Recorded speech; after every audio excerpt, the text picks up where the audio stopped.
নমস্কার বন্ধুরা, আমার চ্যানেলে আপনাদের সবাইকে স্বাগত জানাই। আমরা অনেকেই চারাপোনা মাছের হালকা পাতলা ঝোল রান্না করি এবং খেতে পছন্দও করি।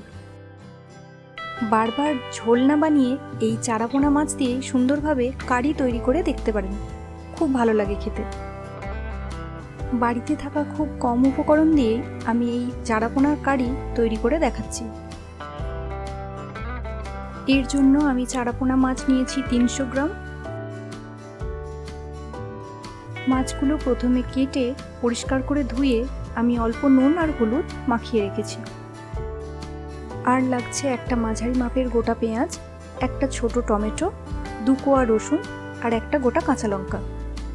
গুঁড়ো মশলার মধ্যে নিয়েছি হাফ চা চামচ হলুদ গুঁড়ো, হাফ চা চামচ ধনে গুঁড়ো, হাফ চা চামচ জিরে গুঁড়ো, 1 চা চামচ কাশ্মীরি লাল লঙ্কার গুঁড়ো। সামান্য একটু চিনি লাগবে, এটা অপশনাল, নাও দেওয়া যেতে পারে। আর লাগবে স্বাদ মতো লবণ। আদা বাটা লাগছে 1 চা চামচ। প্রথমে আমি পেঁয়াজ, টমেটো, রসুন এবং লঙ্কাটা ভালো করে মিক্সিতে পেস্ট করে নেব। মশলাটা আমি বেটে নিয়েছি, এর মধ্যে আমি আদা বাটাটাও মিশিয়ে রাখছি। মাছগুলো ভেজে নেওয়ার জন্য প্রথমেই আমি একটা কড়াই গরম করে তাতে 5 টেবিল চামচ সর্ষের তেল দিয়ে দিচ্ছি। তেলটা ভালো মতো গরম হয়ে গেলে আমি প্রত্যেকটা মাছ ভালো করে ভেজে নেব।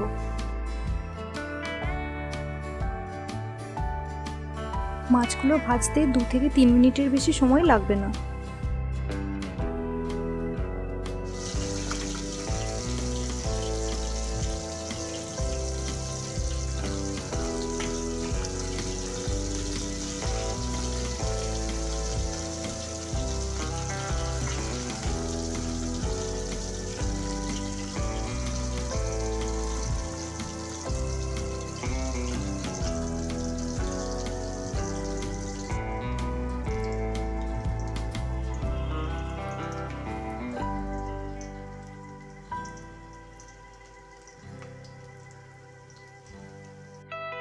মাছগুলো ভালো করে ভাজা হয়ে গেলে সেগুলো আমি তুলে রাখছি।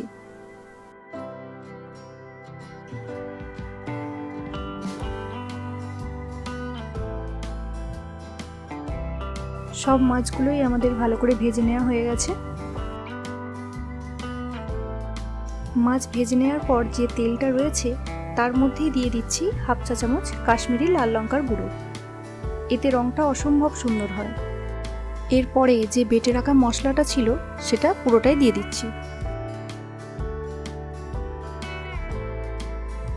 মশলাটা দিয়ে 2 থেকে 3 মিনিট ভালো করে কষিয়ে নেব।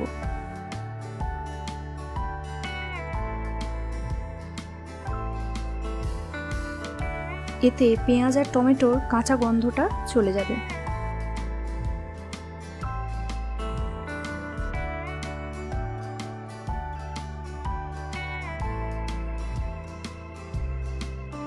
এর মধ্যে দিয়ে দিচ্ছি হলুদের গুঁড়ো, জিরে গুঁড়ো, ধনে গুঁড়ো,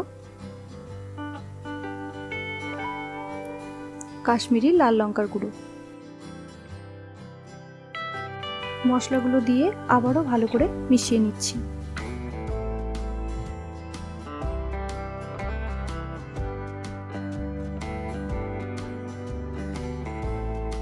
মশলাটা 2 মিনিট কষিয়ে নেওয়ার পর ঠিক এই পর্যায়ে দিয়ে দিচ্ছি সামান্য একটু চিনি। তাতে রঙটা খুব সুন্দর আসবে। আপনারা চাইলে চিনিটা স্কিপ করতে পারেন। দিয়ে দিচ্ছি স্বাদ মতো লবণ, দিয়ে আবারও ভালো করে মিশিয়ে নিচ্ছি।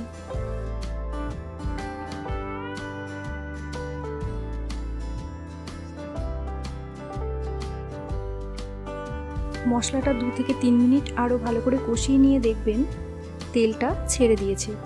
ঠিক এই পর্যায়ে দিয়ে দেবেন হাফ কাপ মতো গরম জল।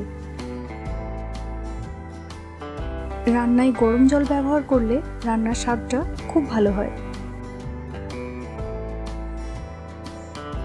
গ্রেভিটা ভালো করে ফুটতে শুরু করলে এর মধ্যে দিয়ে দেব ভেজে রাখা মাছগুলো।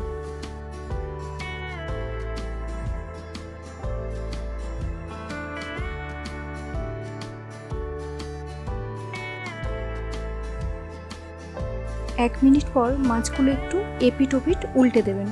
এতে পুরো মশলাটা সব মাছগুলোর গায়ে সমানভাবে লেগে যাবে।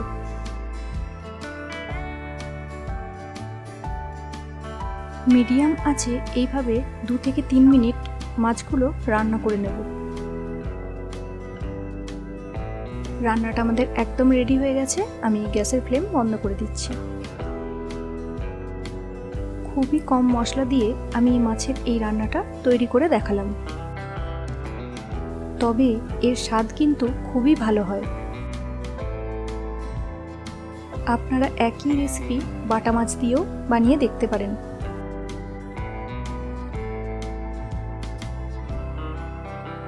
সাদা ভাতের সাথে মাছের এই রেসিপিটা একবার ট্রাই করে দেখুন, আশা করি বেশ ভালো লাগবে।